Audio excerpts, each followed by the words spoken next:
Chapter 8. Skill number 5. Helping your prospects become customers or distributors. This skill is a natural byproduct of following up professionally. If you walk through exposure after exposure, our goal of education and understanding will be accomplished. But that doesn't mean the prospect will come out and ask you for an order form or an application. It's your job to get them to a decision. The key to success in this area is a combination of having good posture and asking good questions. Good posture means the way you carry yourself. Your words and actions will help your prospect feel more confident about joining your opportunity, or they'll plant seeds of doubt. In my early years, my posture was terrible. I was trying to get people instead of pursuing the nobler goal of education and understanding. And the prospects could feel my intentions.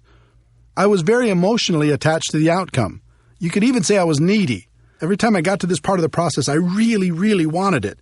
Again, the prospect could feel my emotional attachment, and that usually scared them away. Through lack of results and without even realizing it, I started to assume people were not going to be interested.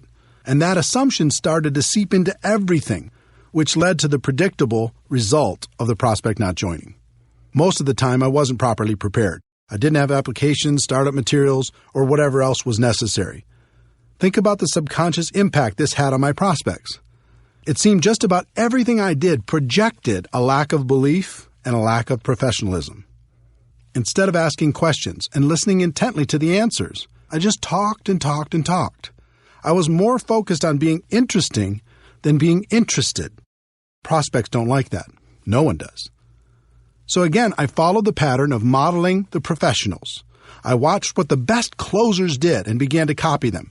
I interviewed the top performers to figure out what they did differently, and slowly, I started to see the flaws in my own approach.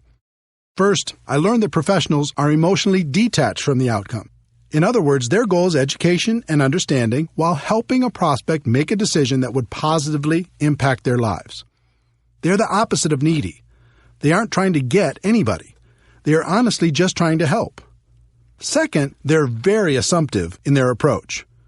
They expect the person to join because their belief that the opportunity would benefit the prospect is so strong. They are rock solid. Many of them are sincerely shocked when a person decides not to get involved. Third, it was interesting to learn they promoted themselves as much as they promoted the product or the opportunity.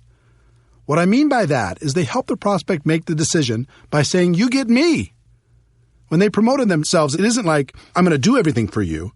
It was more like, "We have a great product and a great opportunity, but I'm going to take this thing to the top and we can do it together." This gives people great comfort in knowing that they don't have to learn everything on their own. Fourth, they are always prepared. Always. They have everything they need to get a person started right on the spot. And fifth, they ask question after question after question and are great listeners. They act like a consultant helping a person with a problem. The best consultants in the world have to ask a bunch of questions before they can offer a solution. Network marketing professionals use questions as their most powerful tool. As you can imagine, it took me a while to figure all of this out, and that was just half the battle. It's one thing to have the information, and it's another thing to put it into action.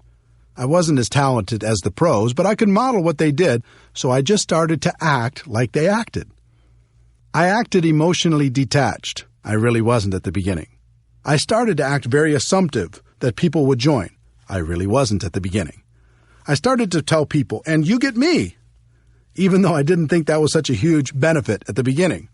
I was always prepared. I started to ask lots of questions, focusing more on being interested than interesting. And as time went on, I acted less and less and believed more and more. The same can happen for you. Let's talk about questions. If you were a consultant and your job was to figure out if an opportunity was a good fit for your client, what would you do? You'd ask questions, right? In working to help a prospect make a positive decision about your opportunity, you're going to do the same thing. But instead of asking, "What did you think?" which leads nowhere, learn to ask questions that lead in a positive direction. Did it make sense to you? What did you like best about what you just saw? Pretty exciting, isn't it? Can you see how this could be an opportunity for you? Of these examples, the one I use most is, "What did you like best?" The answer to that question is almost always positive, and it gives you clues as to the area in which they're most interested. Then I like to say, let me ask you a question on a scale of 1 to 10, with 1 meaning you have zero interest and 10 being you're ready to get started right now. Where are you? They'll give you a number. And it's usually obvious from their number that they either need more information before they'll make a decision or they're leaning towards getting started now. If you feel they need more information, just guide them to the next exposure that will help them the most. But if you feel they're ready to get started, then ask a series of 4 questions. This 4-question close has produced strong and consistent results over the course of my career. If you learn it and use it, you'll be amazed at how many people you can help. Question number 1. Based upon what you've just seen, if you were to get started with this company on a part-time basis, approximately how much would you need to earn per month in order to make this worth your time? Instead of asking this question, most distributors say things like, how'd you like to make $10,000 a month? Don't do that. Instead of prescribing what you think they want, just ask them what it would take to make it worth their time and wait for their answer. Question number 2. Approximately how many hours could you commit each week to develop that kind of income? Now they have to go inside their head and check their mental calendar to see how much time they would invest to get that kind of money. Question number 3. How many months would you work those kind of hours in order to develop that kind of income? This question makes them think about their level of commitment if they want the income from question number 1. Question number 4. If I could show you how to develop an income of, their answer to question number 1, per month, working, their answer to question number 2, hours a week over the course of, their answer to question number 3, months, would you be ready to get started? Most of the time, you'll get a positive answer to this question. And when people say, sure, show me how, you can pull out your compensation plan and sketch out a reasonable game plan to achieve their goals. There are rare occasions when people will give you unrealistic numbers. They might say they want $10,000 a month working 2 hours a week for 1 month. Doesn't happen often, but it does happen.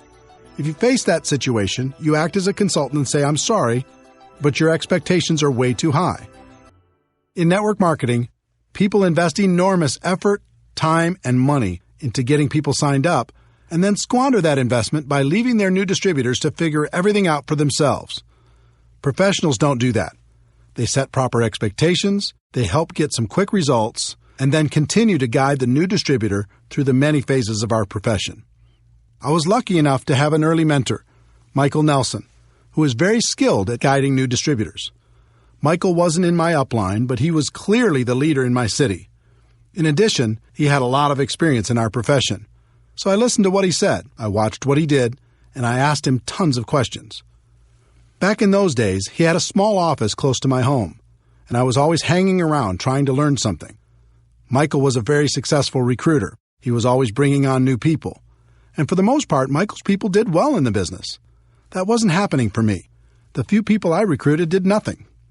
As I watched Michael, I noticed that every time he signed up a new distributor, he scheduled what he called a game plan interview. I decided to model what he did. So the next time he met with a new distributor, I sat behind them close enough to take notes on their conversation. I did this several times and was surprised to learn he went through the same exact interview every time.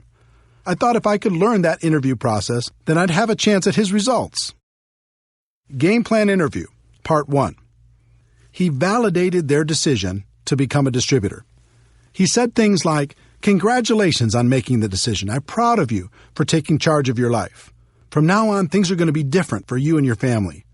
It always took less than 5 minutes, but by the end of their discussion, any doubt they may have had about becoming a distributor was gone. They felt great. Game plan interview, part 2. He set their expectations. He knew most people came into our business with unrealistic expectations, so he always said the same 3 things. If you succeed in this business, it's going to be you who creates that success, not me. And if you fail in this business, it's going to be you who creates that failure, not me. You're going to be the difference between success and failure. I'm here to guide you every step of the way, but I can't do it for you.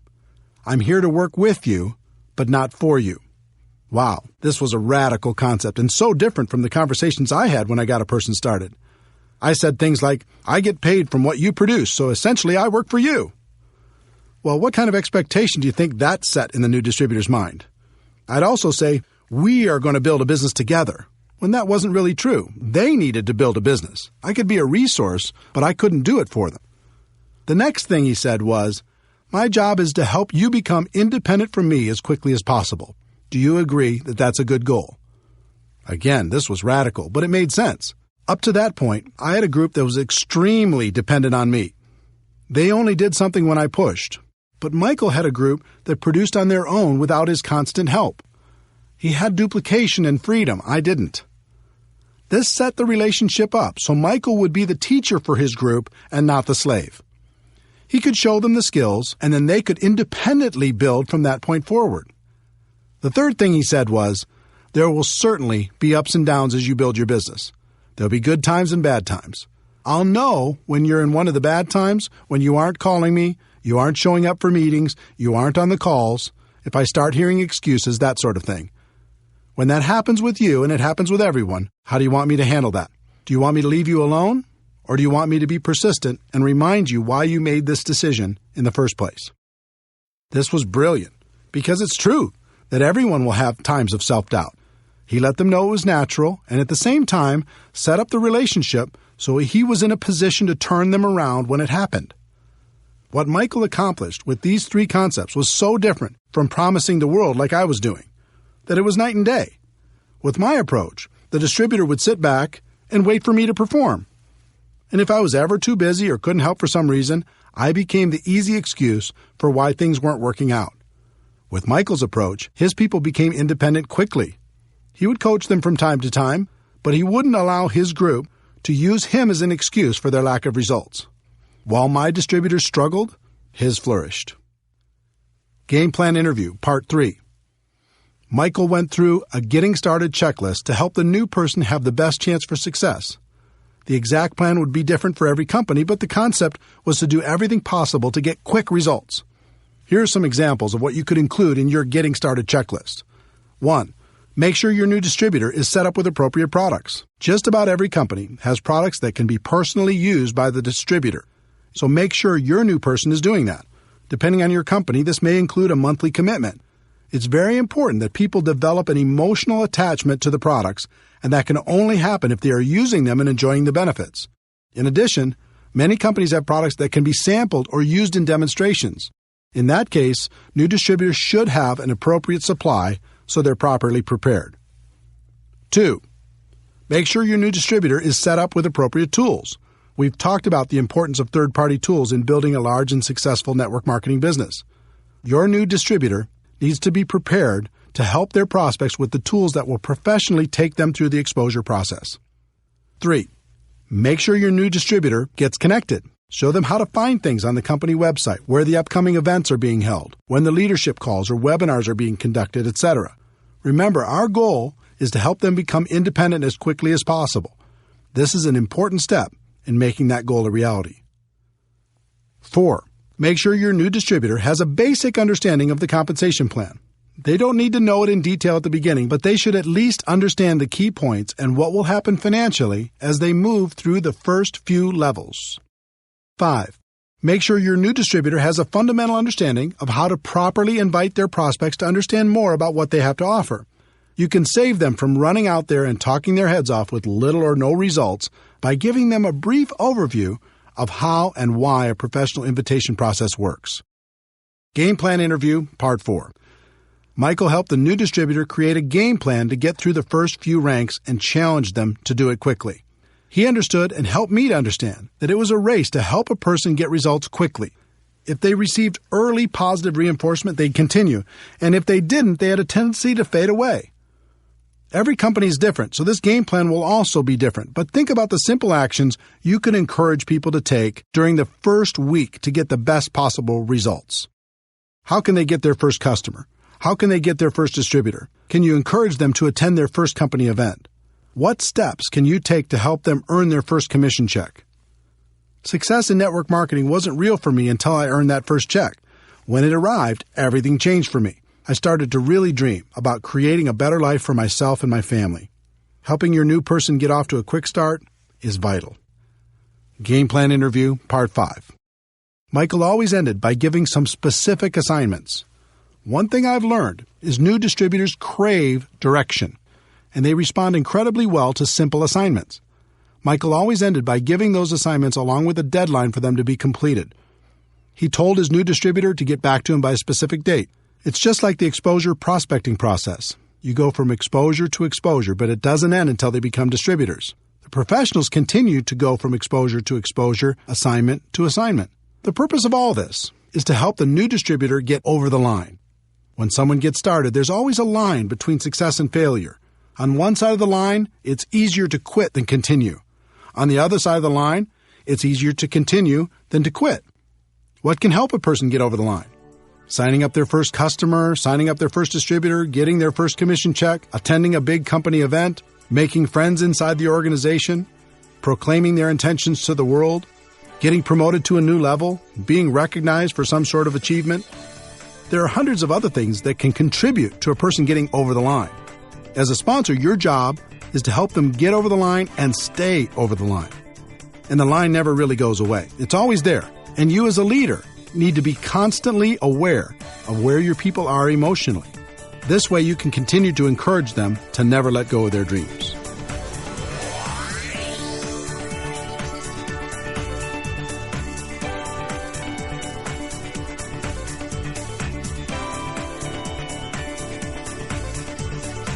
Chapter 10. Skill 7. Promoting events. In network marketing, meetings make money. It's just that simple. Yes, technology can help us connect with people in ways that are becoming more and more efficient, but nothing replaces face-to-face interaction. Meeting people one-on-one, in small groups, or at local or bigger events will have a huge impact on the long-term success of any network marketing organization.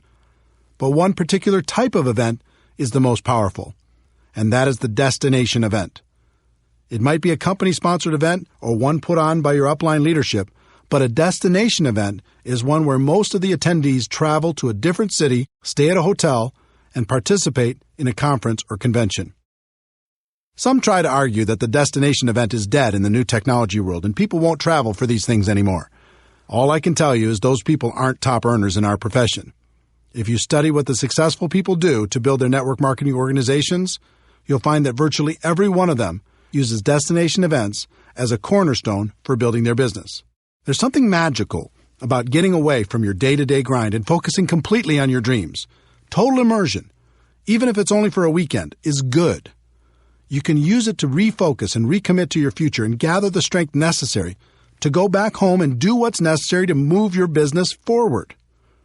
You gain strength from the presentations you hear during the event. Sometimes a person says something at just the right time in your life and it changes you forever. Over 20 years ago, I was at a convention when a guy by the name of Johnny Daniel said, "You can tell the size of the man by the size of the problem that gets him down." That statement went right into my heart and has helped me ever since. If I ever get sad or depressed, something inside me says, "Is this the size of Eric?" I answer no, pick myself up, and get moving again. I've had hundreds of those moments over the years at destination events. I gave up blaming at an event. I decided to become a professional at an event. I realized no one could stop me at an event. I decided to go to the top at an event. In fact, as I think back, I can't think of a single significant moment in my network marketing career that didn't happen at an event. They're that powerful. In addition to gaining strength from the presenters, you'll also receive incredible validation of your decision to be involved. It's a concept called social proof, and it's very important. As human beings, we're wired to seek proof from sources outside of our own thoughts and experiences. At a destination event, you'll see lots of other people who've made the same decision you have, and that feels good. Also, you'll see how some of them have overcome their fears and gone to the highest levels in your company. You start to think, if they can do it, maybe I can do it too. There's also some positive peer pressure involved. Most destination events include recognition programs. Who won the contest, moved to the next rank, earned the top income, or spoke from the stage. When I went to my first event and I saw all the people walking across that stage, I had one thought: the next time, I'll be walking across that stage. It was inspiring that so many people had accomplished what I hadn't done yet. It made me think I could do it, and it made me work on a plan to make it happen. In addition to being inspired, I also didn't want to show up at the next event without some improvement in my business. That positive peer pressure helped me face my fears and make it happen. Overall, the sense of community at a destination event is comforting. We all live in a world filled with ignorant people when it comes to network marketing. That can be discouraging at times. But when we go to a big event, Suddenly, we're surrounded by people who think like we think. They have similar beliefs, hopes, dreams, aspirations, and positive attitudes. Spending time with this amazing group of people can literally fill us back up again, so we have strength for the next push. Once you understand how important destination events are to the success of your business, you need to learn how to effectively promote them to your organization. It's really simple. The more people from your group attend events, the more money you're going to make in our profession. Top leaders know exactly how many people are attending, and they make sure to grow that number at every new event. Think about it. Take two distributors, who each have a group of 100 people. Distributor A makes it a priority and gets everyone to attend every major destination event. Distributor B doesn't make it a priority, so only a handful attend. Which group is going to be more successful? It's not even a contest. The first step in developing a culture that promotes attendance at destination events is to personally be more committed than anyone else to attending and helping others make the same decision. That means you need to lead by example and never miss a destination event. When I first started in this profession, I didn't know how I was going to do it. I didn't have the money, and I couldn't afford the time. I had the same obstacles as everyone else. But something happened to me at my first event that changed everything. I scraped up enough money to get there, and it was a mind-blowing experience. The stage, the lights, the people, the stories, it was awesome. During one of the sessions, I stepped out to go to the bathroom, and when I came back to the entrance to the big convention hall, I found myself standing next to one of the top income earners in the whole company. It was like standing next to a celebrity. He had achieved what I wanted to achieve, and more. I stood there trying to think of something smart to say, and finally, I simply introduced myself and asked, "What's the secret?" Now, today I know there isn't a secret, and he could have said the same thing to me, but instead, he had a little compassion and gave me an important lesson that serves me to this day. He said, "Eric, do you see this room? It holds about 2,000 people. We have these events about 3 times a year. Here's the secret. At the next event, half of these people won't come back, but the other half that does will be making about twice the average of everyone else in the room. Your job is to be in the 1,000 people who come back, and it doesn't stop there. At the next event, half of those 1,000 won't come back, but the 500 who do will be making 4 times the amount of the average in the room. This continues from event to event. If you continue to come back, you'll end up being among the highest paid people in the room, and eventually, you'll even find yourself presenting on stage." I said, "That's it?" And he replied, "Eric, obviously you're going to have to continue to work on your skills in between events, but my experience has shown me that if you outlast people at our big events, you'll make it to the top." This was pretty simple for me to understand. I thanked him and made a resolution on the spot to never miss a big company event. It wasn't easy. Sometimes the event tickets alone were a problem. I made it a priority and found a way to buy them. Sometimes childcare was an issue. I relentlessly searched for babysitters until we found someone we could trust. Sometimes I struggled with how to get to the event. Instead of taking a nice, comfortable direct flight, sometimes I had to book one with 2 or 3 connections. Instead of flying, sometimes I had to drive, even piling into one vehicle with a group of people to get there. There were even times when I reserved a bus and recruited people in my area to share the ride. The point is, I made it a priority, and I made it to the event, no matter what. As for accommodations, today I stay in a suite, but it wasn't always that way. At the beginning, I often shared a room with as many people as possible. Instead of room service, we'd go to the local grocery store and get food for inexpensive meals, and the minibar was strictly off limits. Bottom line, the advice I received all those years ago worked. Because I was ambitious and hungry, I figured out a way to outlast the people who were less committed. And just like that top income earner had told me, my income continued to grow with each event. On top of that, another strange thing happened. I started to feel different than everyone else. I started to feel like an Iron Man. I started to be proud of the fact that I was still standing when other people lost faith. So if you're more committed than anyone else to attending the destination events, that all-important commitment will serve you very well. Once you're fully committed, the next step is to grow the number of people on your team that attend with you. Most people announce the next big event to their group, sit back, and hope people register. Professionals understand there's a big difference between an announcer and being a promoter. Promoters make the event a priority in their group. They are relentless with their message. They tell stories that inspire people to action. They take nothing for granted and don't rest until people have registered. They paint a picture in people's minds about how great the event will be and the benefits of attending. One thing I learned long ago was to never buy someone's excuse, at least at the beginning. I can't tell you how many people started off by telling me the reasons they couldn't attend the next destination event, only to find out that their reason was just an excuse and wasn't really true. The problem with amateurs is they buy that first story, and that's the end of it. Person says, I can't get off work, or I can't afford it, or I can't arrange childcare, or who's going to watch my dog, or there's a birthday party that weekend. And the amateur says, oh well, it is what it is. I hope you can make it to the next one. The professional has a completely different mindset. When they hear an objection, they don't buy that story because they know it's probably not real, or at least not real enough. Instead, they work with that person to help them understand the meaning and importance of attending the event. Then they brainstorm with them to figure out a way to overcome their initial problem. I can't tell you how many people I've talked to who had already decided they were not going to attend the next event, and within 5 minutes, they changed their mind and registered. The lesson here is to tell your story, don't buy theirs. Going to come back down to the level of who you really are. In the end, you only get to make what you are. How many people do you know that hit it big and lost it all? I learned this lesson the hard way in my first few months in MLM. Back in 1988, I joined a company that had a $5,000 upfront package, which paid the sponsor between $1,200 and $2,400 depending on their level. Although I'm glad most of those big money packages have left our profession, back then a person could make some pretty big money fast. In my first month with that company, I earned approximately $7,400. If you remember, my strategy was to quickly call my dad's friends before he could get to them. I was ecstatic. In my second month, I earned about $12,200. Unbelievable. But then reality kicked in. I wasn't a $12,000 a month person. I hadn't worked on my skills. I wasn't developing myself. I was just riding the wave. My third month's check was $1,098.60. Looking at that check was like looking at myself in the mirror. It showed me who I was. It was an ugly feeling.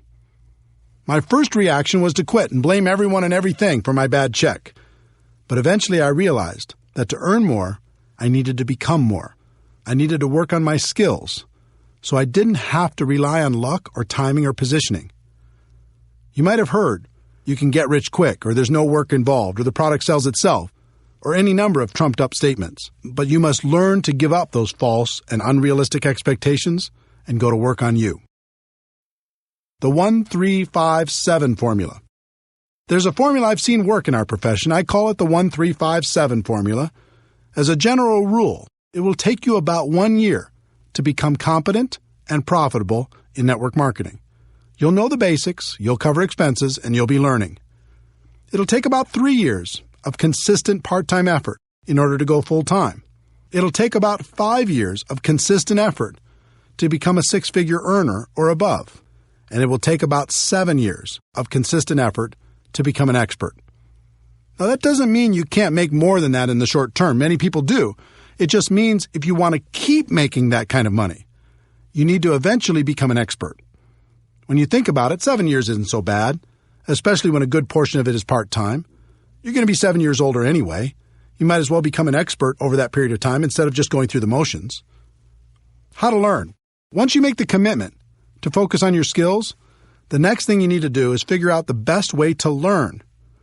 One of the best things that ever happened to me was realizing there are no bad experiences and no good experiences, only learning experiences. This was a major breakthrough. In other words, let go of the outcome and focus on what you can learn from every experience. This took so much pressure off me. Instead of always looking for great experiences, I started focusing on how many experiences I could have, because the more I had, the more I could learn. Another attribute of a top earner in MLM is they are what I like to call an active student. As a professional, they're always learning, always growing, always trying to get better. Lou Holtz said it best. In this world, you're either growing or you're dying, so get in motion and grow. I think that's true. Never stop learning. Model successful behavior. Try to avoid reinventing the wheel when you get involved in this profession. The hard work has already been done. No matter what company you're in, it's easy to find someone who's very successful. Doesn't matter if it's getting customers, finding prospects, inviting, presenting, following up, closing, getting people started, building for events, or any other skill. There are people in your company right now who have them mastered. And unlike other professions, the successful people in your company are eager to share their secrets. All you need to do is model their behavior, and you can begin to enjoy their results. Study. Audio programs got me started. Back in 1988, someone gave me a bootleg copy of a talk Jim Rohn gave to the Shackley Company. It was called The Seed and the Sower, and it rocked my world. I bet I listened to that audio cassette in my car 500 times. From there, I did some homework on Jim Rohn and purchased his Challenge to Succeed audio program. Jim Rohn gave me hope, but more than that, he gave me direction in my continual personal development. That audio program launched my personal development journey. Through the years, I continued with dozens of different audio programs, all incredibly helpful in keeping my mind right. There's something magical about audio. It whispers in your ear, reminding you of your dreams, of your potential, and how to get there. In addition, it's repetitive. You probably won't read a book over and over, but you'll listen to an audio program over and over, especially if it's entertaining. And it seems like each time it's different, and it is because you're different. Jim Rohn also taught me to be a reader. No matter what you're trying to learn, there's someone who's devoted their entire life to the subject and is offering it to you for pennies. Take them up on that offer. In our electronics-focused, attention-deficit society, fewer people seem to read books. That's not true for leaders. Ask the top-earning distributors if they're readers. More importantly, ask them what they're reading. I wasn't much of a reader before I became a network marketing professional, but since 1988, I've read an average of about 4 books a month. Those books have shaped my life and my career for the better. Commit to just 10 pages a day, and you can read a 300-page book in a month. That's a great start.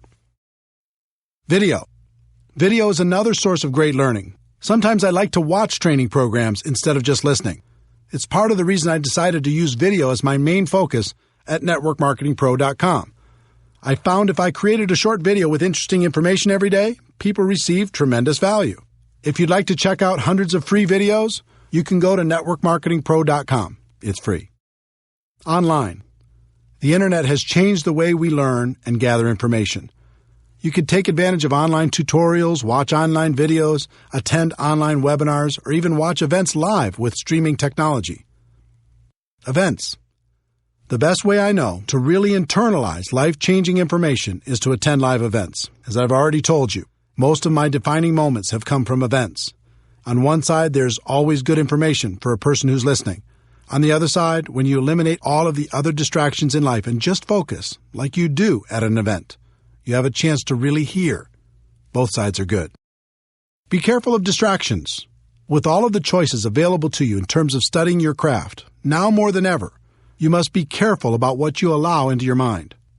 People everywhere will try to distract you with their latest and greatest breakthrough, and it can be very tempting to jump at all those opportunities. You should be focused on a very narrow range of skills: finding prospects, inviting, presenting, following up, closing, getting people started right, and promoting events. Make sure you master those skills before adding anything else to your to-do list. Take action. Almost all of the learning in MLM is in the doing. If you want to learn how to talk to people on the phone, then talk to more people on the phone. If you want to learn how to do a home presentation, then do more home presentations. You'll certainly figure it out. That doesn't mean you shouldn't continue to seek knowledge on the skill sets for success in MLM, but it does mean you shouldn't wait for complete knowledge before taking action. Part of the reason people avoid taking action is they're afraid they'll be embarrassed. If you want to be successful in network marketing, you must learn to set that fear aside. Here's why. It's very difficult to look good and get better at the same time. Instead of being afraid of how you look as you're learning and growing, be afraid of not taking action and living a life at a fraction of your potential. Let me give you a concept that has served me for over 20 years in the area of developing my skills. Back in the early 1990s, a friend and I were searching for a great network marketing product. We traveled the country and met with many interesting people. Our journey led us to an organization in Michigan called the High Scope Educational Research Foundation. They had a progressive and proven way to teach children how to learn more effectively. High Scope has many components, but the one that struck me then is the one I've used to this day, called Plan, Do, Review. Here's how the company explains the process. In the Plan, Do, Review process, children make plans, carry them out, and reflect on what they have done. In doing so, children learn to take initiative, solve problems, work with others, and accomplish their goals. Their play becomes more purposeful and focused. By making Plan Do Review a successful and integral part of your classroom's daily routine, you'll learn how you can promote learning and build on children's interests and intrinsic motivation. When I heard what they were saying on how to use it as a teaching tool for children, the only thing that was rolling around in my mind was how I could use it for myself and the people in my organization. While things didn't work out for turning the high-scope product into a network marketing product, I'll be forever grateful to their organization for helping me and hundreds of thousands of people all over the world to use this concept to build a better business. Here's how I've used and taught the concept for over 20 years now. Choose a skill you want to develop. 1. Make a plan. 2. Do your plan. 3. Review your results to see how you could do better next time. Most people don't make a plan. They just charge out there and do. Even more people never review their results to see how they could improve. Do you see how this connects with no good experiences and no bad experiences, only learning experiences? 1. Make a plan. 2. Do your plan. 3. Review your results, good or bad, to see how you could do better next time. 4. Make a better plan. 5. Do that better plan. 6. Review those results, good or bad, to see how you could do better next time. 7. Never stop applying Plan Do Review, and you'll eventually become an expert through trial and error. This little secret to learning in MLM is one of the most powerful I've shared. It's become part of my DNA. I hope the same happens for you. Teaching. Would it surprise you to know that teaching is one of the best ways to learn? It's true. If you want to really master something, teach it to others. Teaching burns a groove in your brain like nothing else can. Who do you think gets the most benefit from the daily video shows at networkmarketingpro.com? I do. I have to think about it, prepare, and present the message every day, so it helps keep me sharp and on top of my game. The lesson for each of you should be to find someone to teach. Even if you just have one person in your group, start there. And as your group grows, look for more and more opportunities to teach. You'll get the most benefit. Your associations. This is another important lesson from Jim Rohn. He taught me the law of association that says you'll become the average of the 5 people you spend the most time with. You'll think how they think, act how they act, talk how they talk, and earn how they earn. Let me tell you something. This law is real. You can't fight it. I've done 3 things over the course of my career when it comes to my associations. First, I've disassociated with the people who are toxic to my life. This isn't an easy decision, but it's an important one. Some people will keep you down permanently. Second, I've limited my associations with negative people or people who weren't helping me grow in the direction of my dreams. I just learned to spend less time with those people and more time on positive influences. And third, I've worked to expand my associations with people who can help me become a better person and a better professional. If you're trying to learn to become an expert in the network marketing profession, doesn't it make sense to find a way to spend more time with the people who have the skills you're looking for? If this is a little too stressful to think about when you're looking at the 5 people you're spending time with right now, here's a little tip. About every 6 months, one of the people in your 5 will change. They'll move, get a new job, start a relationship, end a relationship. Something will happen. The secret is, when that happens, choose very wisely when you're thinking about who's going to take their place. Most people don't think about this at all. They just let the next person fall into that place. That's a big mistake. Find someone who will push you. Find someone who will inspire you. I hope these suggestions on the learning process of becoming a professional have been helpful to you. It's okay to dream big, but you also have to be patient. Anything of value takes time. Continue to develop your skills. Become a permanent student. Those skills will make a place for you for the rest of your life. There's one more concept you need to understand. I've analyzed the top earners in network marketing. I've interviewed them, and we've become friends. Do you know what they all have in common? They work hard. Don't get me wrong, they have a great lifestyle, and they love what they do, but they work their butts off. If you want big success in MLM, you're going to have to do the same. Network marketing isn't about luck, timing, positioning, or signing that magic person who will make you rich. Freedom is possible, but it isn't free. It will take hard work to stay consistent when the world tries to distract you. It'll take hard work. Network marketing can be challenging. It's an emotional experience. The ups and downs can be dramatic. But in the end, for so many reasons, it's all worth it. The career you'll create. If you decide to become a network marketing professional, You'll not only create an income for yourself, but you'll create a career. I think about this a lot. Consider the skills required to be a doctor, a lawyer, a big company CEO, or even a world-class musician. You're talking about a high level of skill and a fairly high level of income. Now consider the skills necessary to become a network marketing professional. They're tiny in comparison, and yet many network marketing professionals enjoy a higher level of income and most certainly a higher degree of freedom. If you look at any career, there's a barrier of entry, how hard it is to get in, and a long-term benefit, what you get if you do get in. For example, a doctor might have 12 years of school plus an internship. That takes intelligence some of us don't have, money some of us don't have, or even possibly contacts some of us don't have.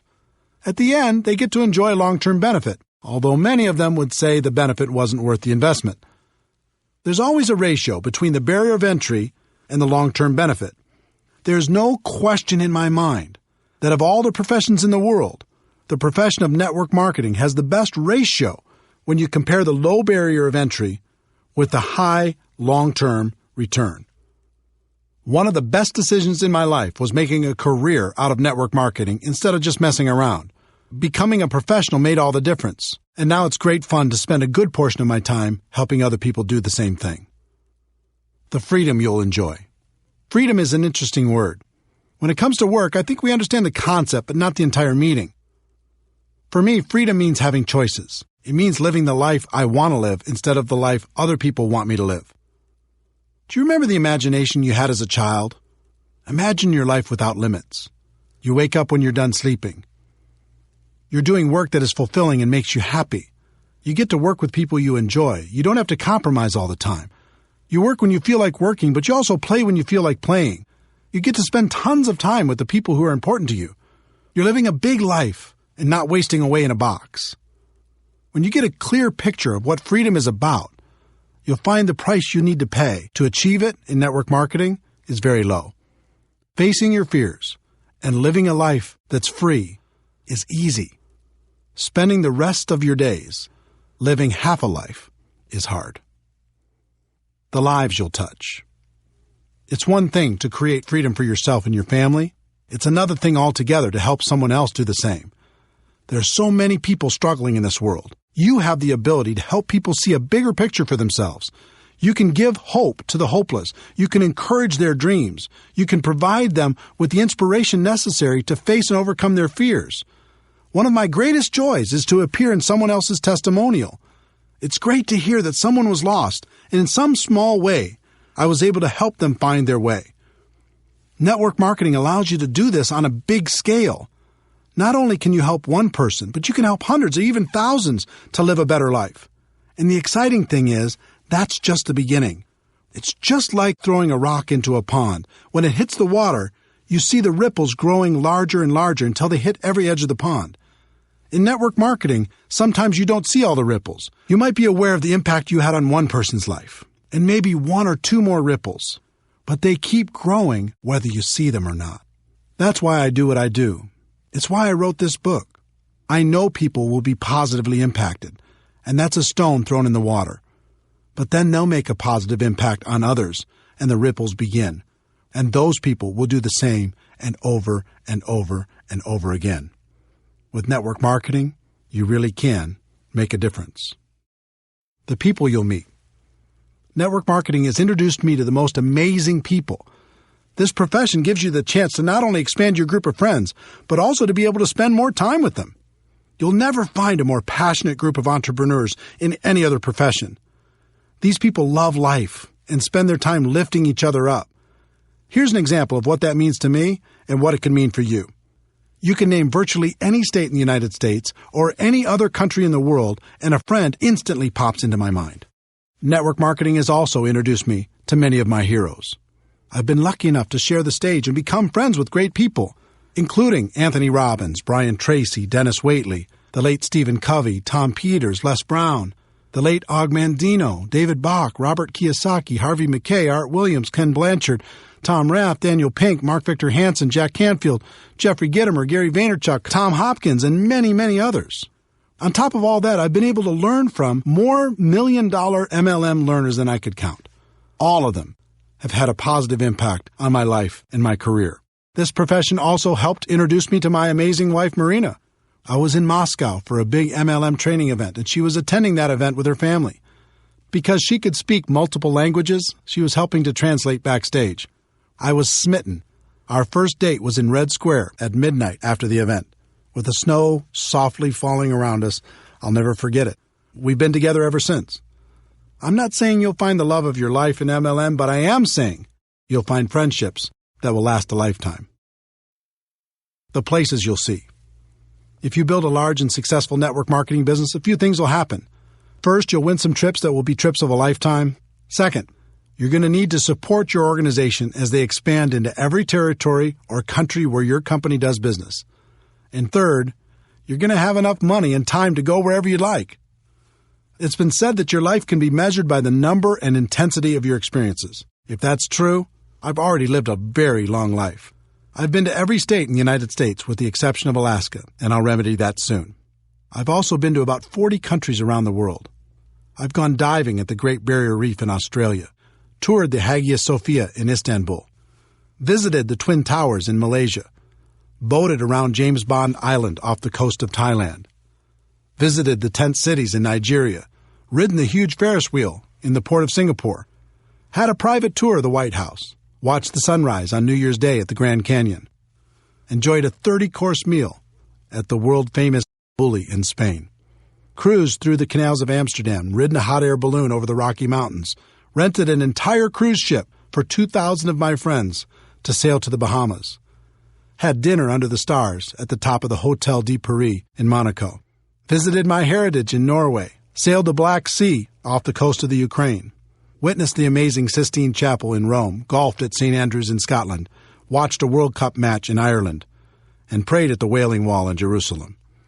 All of this and so much more was made possible because I embraced the great profession of network marketing. The same can happen for you. The causes you can contribute to. There are lots of worthy causes. You might want to give to your parents or someone else in your family or to an organization that means something to you. In 2011, I asked Harvey Mackay, best-selling author, as well as a wildly successful businessman and community activist, for his secret to success. He told me his story. Eric, my father sat me down after I graduated from the University of Minnesota at age 21. I was a little bit cocky, going to take on the world, going to start at the top and work my way up. And he said, Harvey, 25%, 1/4 of your life, starting now, is going to be devoted to volunteerism. Now, I didn't know what that meant, other than I started volunteering for everything. Heart, Cancer, United Way, Boy Scouts, March of Dimes, Salvation Army, everything. Let me tell you what that experience has done for me my entire life. Being on all those boards and being involved in all those charities, I became a better communicator. I became a better leader. I became a better salesperson. Because all I was doing was raising money for the more than 20 boards that I've been on. I became a better sales manager. And can you imagine how many new people I met by just being a volunteer? My network grew tremendously. But the biggest thing that happened was my sense of being a citizen of the world. To know that you've helped another human being and to be able to see the results, it's an unbelievable feeling. I'm so thankful to my father because his advice changed my life. This interview changed my life because it impacted my thinking on contribution. I'd always thought that there was really only one way to help a worthy cause, and that was with your money. But after my conversation with Harvey, I realized that there was 3 ways to help. The first is with your money. Of course, you can write a check, and that's wonderful. Network marketing can allow you to write bigger checks than you could ever imagine before. The second is with your time. Like Harvey said, you can dedicate a portion of your life to causes that are important to you. He chose 25%. You could choose whatever you'd like, but I'd encourage you to choose. And by time, I don't mean just volunteering a few hours here and there at the shelter or something. I mean give your time to creative thinking, raising awareness, and raising money. And the third is probably most important, and that is with your influence. Take the time you're going to spend on your cause and put all of your influence behind it. Inspire your organization to do something great with you. Encourage your company to get involved. Leverage your network to do great things. You are powerful, and more so because of your involvement in network marketing. Use that influence for good. It'll change your life for the better. The person you'll become in the process. Network marketing changed my life for the better because it forced me to become a better person. As a profession, we move products and services to the customers who want them. But our real purpose is much deeper. At its core, this profession is an incubator for personal growth. You'll learn how to face your fears. You'll learn how to solve problems. You'll learn how to feed your mind with positives and protect your mind from negatives. You'll learn how to grow stronger. You'll learn how to lead. When I first started out in this profession, I did almost everything out of fear. I was afraid I wouldn't succeed. I was afraid I was going to run out of prospects. I was afraid I was going to miss out on the opportunity. But over time, that fear went away. I decided to focus on myself and my skills instead of all the things I couldn't control, and then everything became clear. I learned the true secret of network marketing. The greatest benefit isn't getting what you want. The greatest benefit is what you'll need to become in order to get what you want. I learned what was always there and what has been passed down for ages. The journey is everything. Thank you for taking this journey with me. Let me conclude by sharing what I say at the end of every Network Marketing Pro video. Ladies and gentlemen, my wish for you is that you decide to become a network marketing professional, that you decide to go pro, because it is a stone-cold fact that we have a better way. Now let's go tell the world.